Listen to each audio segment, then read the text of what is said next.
intermission in which I take a break from the so-called comedy. I've got precisely 10 minutes.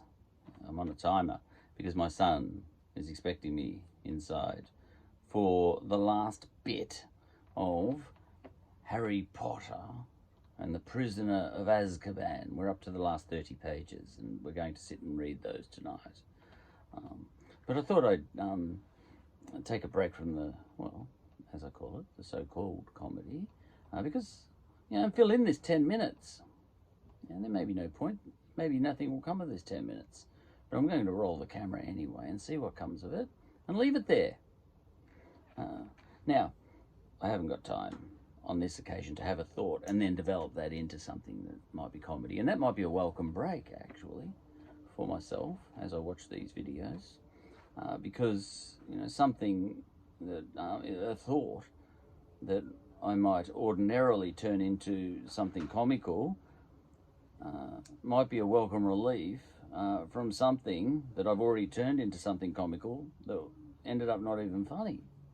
And so this might be a welcome relief just to hear the thought that comes before the comedy, if I even come up with a thought, which I think I will. I've got one or two things in my head at the moment, one or two things that has or have popped in the last half an hour. Now, one of those things popped into my head on a walk I just went on with my son. And as we were passing, and I'm not going to develop this into something, you see, this is an intermission from developing a thought into something else, This is just the original thought with no extra thoughts gone into it. But I was on a walk with my son just now, and we passed a church, and the stained glass window was backlit, and the stained glass. I told you I was going to roll no matter what. The stained glass window had Jesus on it, and Jesus was floating, and there were apostles or something down below, and it was a good-looking image. And my son said, he considered it, and he said, Jesus is a little bit like Mary Poppins with his magic. And then he went on to describe Jesus as fluent with his magic. Children come up with interesting things. My son is no exception. He's just an ordinary kid when it comes to that. And I said, yeah, that's interesting. And, that's the sort of thing that I would normally develop into something. And he did describe what he was talking about. And he was saying Jesus, I think he's correct in saying this, tended to not make a big deal, a big show and dance of his magical feats. Now, I encouraged him in this, I always encourage him in all of his dangerous ideas, because that could be construed as a dangerous idea. In different times in history, he could have been smacked right then for heresy. And in other times and places, he could have been criticized for even considering Jesus. And, I can imagine people saying, don't even look at that stained glass window, it's all rubbish. But I quite liked him just having a look at Jesus up there on the window, and having a thought about Jesus up there on the window, on the stained glass window. And I think there's something in that. The understated wizard, or witch, as it turns out. The understated wizard in the case of Jesus, or the understated witch in the case of Mary Poppins. And I think I could develop that into something, but I won't. I'll just leave that hanging. And a feature of this YouTube channel is that I'm not going to really divulge my opinions on anything, ever. You're not going to really see the real me on this YouTube channel, because I might have a thought and then just express, I might have an opinion, for example, on something, and then get onto this YouTube channel and express the opposite opinion. keep doing that because I think it keeps things fresh. You can get in trouble doing that, of course. I did an episode in which I said that, an episode that was titled "A Vote for Cancel Culture," and I actually, I criticised Ricky Gervais actually in that one, and I honestly actually do think that he has lost a little bit of his mojo recently in jumping on the let's smash cancel culture bandwagon. I would have thought that someone like Ricky Gervais would have noticed that a lot of other people were lining up to smash cancel culture, and he would have gone the opposite, because that's what we're supposed to do when we're trying to be comedians anyway. Look, he's an expert on comedy and I'm not, but I went the opposite and registered a vote for cancel culture, and in any case, if cancel culture died, how many jokes would that be out the window? That was my thinking, and I may be wrong. Like I said, Ricky Gervais is the expert. I'm not. And another person who has been lining up to criticise cancel culture has been J.K. Rowling, or Rowling. I don't even know how to say her name. But anyway, there's that. And there was another episode in which I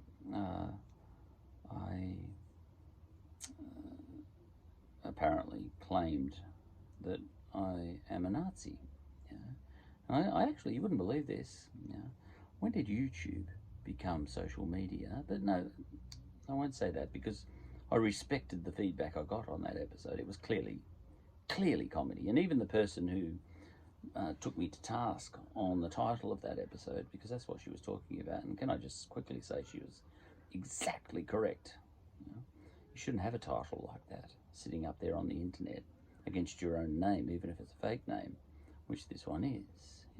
Because my real name is Damien Ryan Green. I'm not hiding behind an alias. That is so. That's an insult to anyone who plays the alias game, to accuse them of being some sort of cheap troll or something who hides behind an alias. It's an insult. It's like saying David Bowie, it was actually David Jones and he was hiding behind an alias David Bowie, hiding behind an alias David Bowie. And then, and when he created Ziggy Stardust using that alias, an alias within an alias, that he was hiding behind that. That's just low class interpretation. And I think it comes from the fact that a lot of people do hide behind aliases in the social media world, a world that I'm not on. But aliasing and all that sort of thing is a noble art form. Now, I'm not saying I'm good at it or anything like that, but it is a noble thing to do. Most novelists do it. They hide behind their own characters. For example, J.K. Rowling, who I just mentioned, and her name might be J.K. Rowling. Hermione Granger was J.K. Rowling,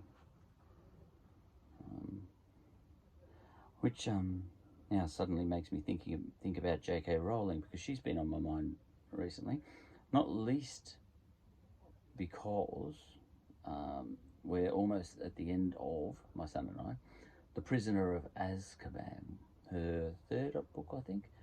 The first time I've ever read Harry Potter. With my daughters, I made up stories for them, but with my son, I'm actually reading one for him. I did make up stories.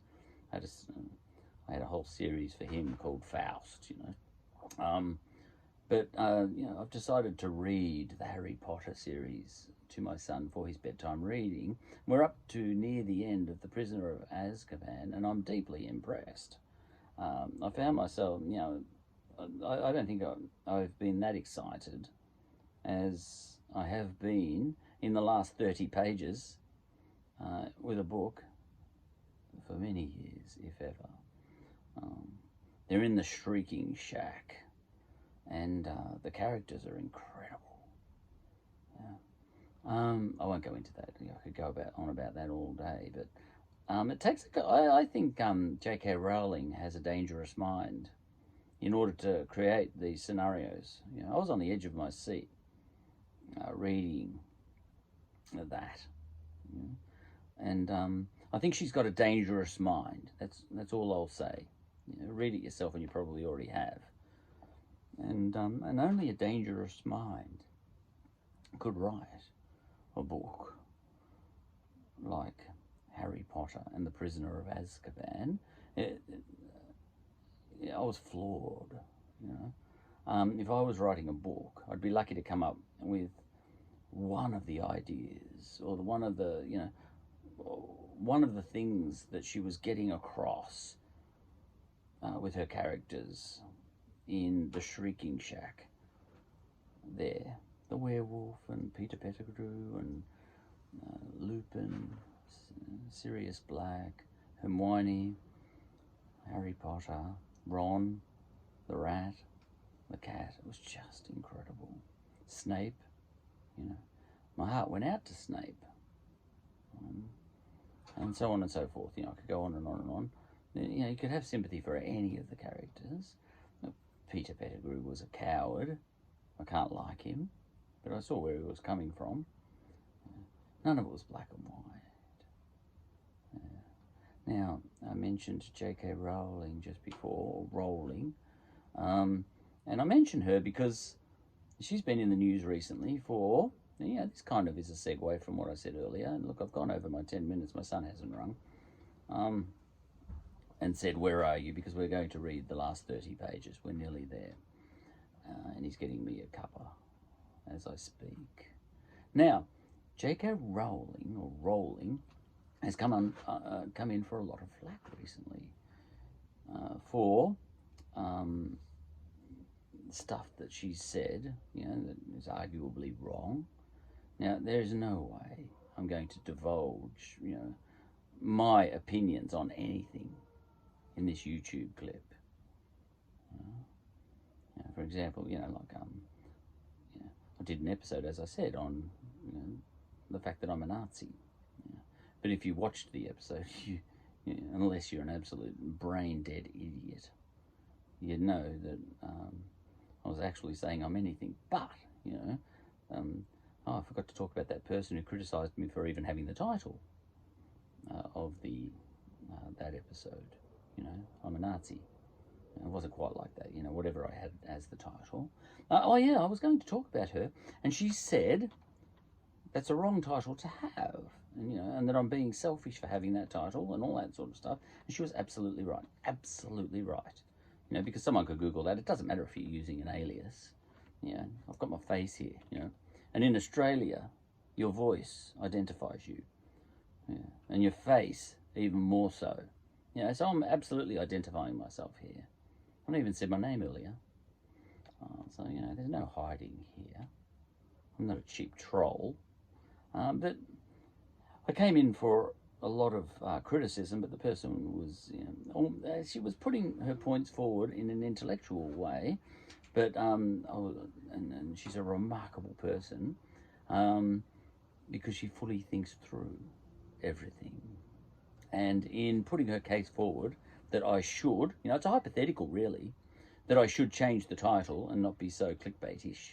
You know, but I'm all in favour of clickbait when it comes to comedy, not when it comes to news.